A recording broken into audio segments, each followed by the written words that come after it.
question God, right? Why do you think it could be good to actually ask questions?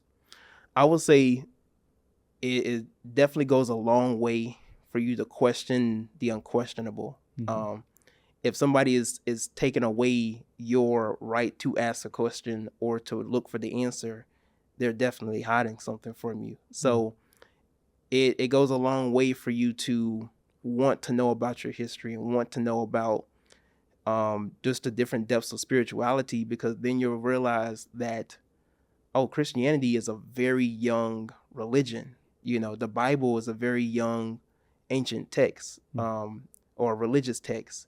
And when you study that we've been on earth from the beginning, and then you realize that Christianity is so small compared to the hundreds of thousands of years that most of us have been in this world, and civilizations that predate Christianity in our conception of God, you know, you'll come to an understanding of like, oh wow, there's a lot that we don't know about, and you have to ask yourself, why don't we know about that? Mm-hmm. You know, it kind of goes back to what I was asking before. It's like, why would I, you know, contribute my life to Christ when my ancestors already had systems in place that was working for them beforehand?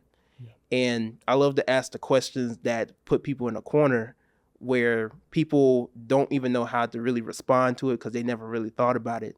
For an example, like I'll ask a black person, like, you know, if you was a colonizer or if you was a missionary, you know, how would you try to convert the Taino Indians, for an example? Like, how would you try to convert them to Christianity? And if they was to reject Jesus, what would be your response? Like, could they go to hell because they don't know about your Jesus and they've already had traditions and spiritual systems already in place that is, you know, benefiting that system in that society, you know? Or, you know, can you respect it, or would you do what the actual conquistadors and colonizers did and made them slaves, burned them to a stake, took over their lands and stuff like that? And even with them rejecting Jesus, I would ask them, like, did they go to heaven or did they go to hell? And you'll get a whole mixture of different answers from Christians because they don't really know, only because they never really asked those questions. I love to ask another question I like to ask Christians, black Christians, is this conception of what you used to practice before slavery.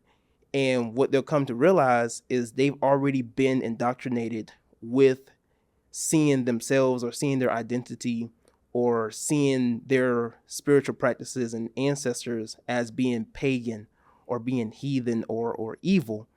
And without just sitting down, like they won't just sit down and just